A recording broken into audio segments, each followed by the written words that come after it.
juzuk muka surat 222 surah Hud ayat 6. Okey, muka surat 222 surah Hud ayat 6. Baik, kita baca dulu. A'udzu billahi minasyaitonir rajim. Bismillahirrahmanirrahim. وما من دابة في الأرض إلا على الله رزقها ويعلم مستقرها ومستودعها كل في كتاب مبين صدق الله العظيم. So dekat sini kita boleh tengok ayat ni dimulakan dengan kalimah wama. Wama ni bermaksud apa? Bermaksud menafikan. Apa yang Allah nafikan di sini? Wama min dabbatin fil ardi. Tidak ada barang satu pun makhluk yang melata di atas muka bumi ini. Dabbah maksudnya makhluk yang melata di atas muka bumi ini, makhluk yang hidup di atas muka bumi ini, illa 'alallahi rizquha, kecuali Allah telah mewajibkan kepada Allah untuk menyempurnakan rezekinya. So dekat sini kita nampak Allah membuat penafian bahawasanya tidak ada orang yang hidup dekat atas dunia, tidak ada makhluk yang hidup kat atas dunia yang akan berhadapan dengan masalah tidak sampai rezekinya.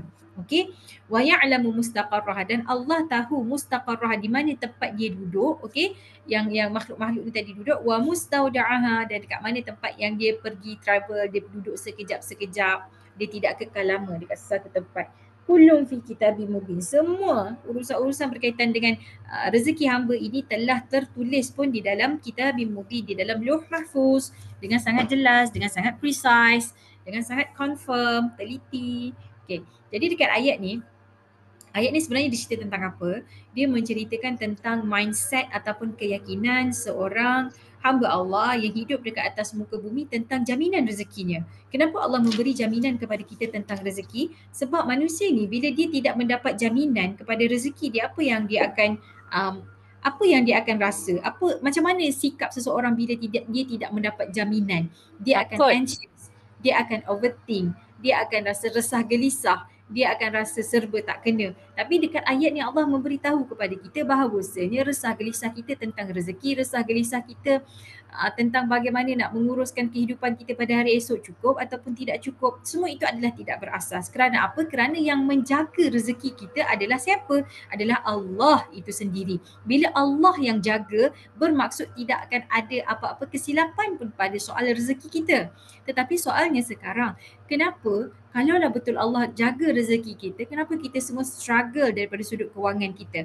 Kita semua struggle daripada sudut kewangan bukan sebab Allah bagi tak cukup, tetapi kerana landscape kehidupan kita yang kita tidak sesuaikan mengikut kadar yang sepatutnya. Okey? Maksudnya apa? Rezeki Allah ni Allah bagi sama ada cukup ataupun cukup banyak. Bila mana rezeki kita tidak cukup, sebenarnya ada adjustment yang kita tak buat sehabis baik dekat situ. Percayalah, dalam situasi kita nak faham rezeki, kita nak salahkan siapa? Kita nak salahkan Allah bagi tak cukup ke? Ataupun sebenar-benarnya kita nak salahkan diri kita yang tak pandai nak manage rezeki tu? Ramai manusia, bila dia ada masalah dengan rezeki, dia fikir Allah yang bagi tak cukup. Salah. Sebenar-benarnya dia tak perlu langgan Netflix, dia nak pergi langgan Netflix. Sebenar-benarnya dia boleh je masak air panas dekat rumah untuk buat susu anak, tapi dia nak pakai juga Kobe, nak juga tambahan itu ini. Sebenar-benarnya dia boleh je untuk buat dua kerja, tapi dia tak nak buat dua kerja, dia just nak buat satu kerja sahaja. Sebenarnya dalam apa pun situasi, kalau kita nak kata rezeki kita tak cukup tu, memang kita menyalahkan Tuhan. Kita yang tidak buat proper adjustment. Kalau rasa macam tak cukup dan kita nak lebih, usahakanlah lebih. Kalau kata macam benda ni cukup-cukup dan aku rasa okey sebab aku dah tak nak usaha lebih, dan turunkanlah kita punya standard. Benda tu simple, tetapi kenapa kita buat soal-soal rezeki ni sangat-sangat macam seolah-olah satu benda yang sangat satu benda yang sangat menekan, satu benda yang sangat menggusarkan, adalah kerana kita tidak faham tentang rezeki. That's why lah ayat ini adalah sangat penting untuk mengharmonikan kembali pemahaman kita tentang jaminan rezeki daripada Allah Ta'ala. So antara jaminan yang Allah bagi tahu tadi tu apa? Wa ya'lamu mustaqarraha. Allah tahu dekat mana kamu berada. Kamu pindah ke, kamu duduk dekat Penang ke, kamu pindah dekat Dubai ke, kamu duduk dekat mana, kamu pergi dekat ceruk yang tempat manusia tak jumpa kamu pun, rezeki tu tetap akan sampai kepada kamu.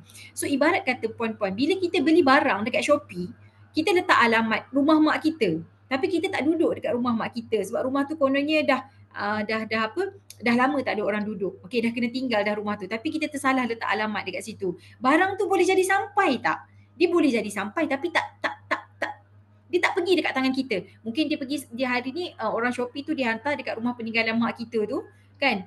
Barang tu turun dekat tangga. Lepas tu 3 hari sudah ada kucing ambil, dia pergi bawa lah parcel tu pergi jauh-jauh. Kita balik hujung minggu tengok-tengok alamak mana tak sampai pun.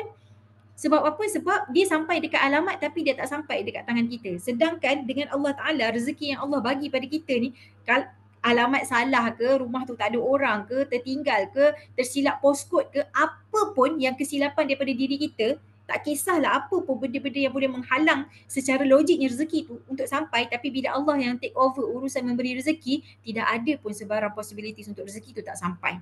Maksudnya rezeki tu memang akan sampai. Kita kalau dengan Shopee berapa, contohlah dekat Shopee kita order, kat TikTok kita order, musim-musim perayaan selalu tak parcel tak tiba. Selalu tak kita tak dapat parcel kita. Selalu. Sebab apa? Sebab tidak ada jaminan benda tu akan sampai. Itu memang limitation manusia dalam dia nak menguruskan sesuatu untuk menyampaikan sesuatu. Tetapi dekat sini Allah bagi tahu limitation itu tidak wujud pada Allah Ta'ala. Wa ya'lamu mustaqarrah. Kau duduklah, menyoroklah dekat mana sekalipun. Bila aku kata rezeki ni untuk engkau, dia akan sampai macam mana sekalipun.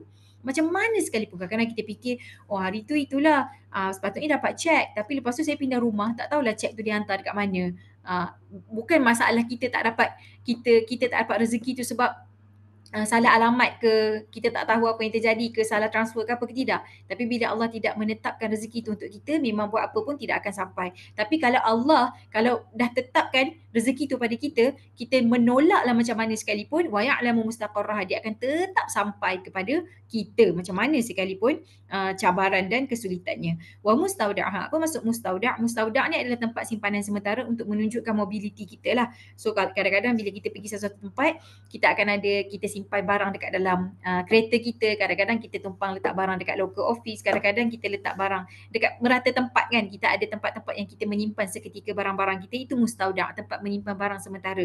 So Allah tahu dekat mana pun kita berada, okay, dia akan ikut kita. Kita simpan barang sesuatu, kita bukan bermakna kita meninggalkan barang tersebut kan. Kita akan ambil balik barang tu kan, untuk menunjukkan kita punya pemilikan kita terhadap barang tu masih ada. Itulah keadaannya dengan rezeki yang sampai pada kita, dia akan sentiasa menjadi milik kita. Kullun fi kitabim mubin. Semuanya telah tertulis di dalam Lauh Mahfuz secara detail, secara precise. Bila nak kata manusia ni, bila dia nak berkata sesuatu, sembang-sembang tapi tak tulis, apa yang akan terjadi pada benda tu? Kita akan terlupa. Apa yang terjadi bila terlupa? Benda yang kita sepatutnya buat, kita tak buat. Benda yang sepatutnya kita sampaikan, kita tak sampaikan. Benda yang sepatutnya kita nikmati, kita tak dapat nikmati sebab kita terlupa, sebab berlaku kesilapan, sebab berlaku salah faham dan sebagainya bila tidak tulis kan. So menulis ni adalah satu perkara yang menambahkan jaminan ataupun keteguhan kepada sesuatu perkara. So that's why Allah bagi tahu dekat kita kat sini, Allah bukan sekadar menjamin dengan wama min dabbah, maksudnya Allah menafikan tak ada seorang pun yang akan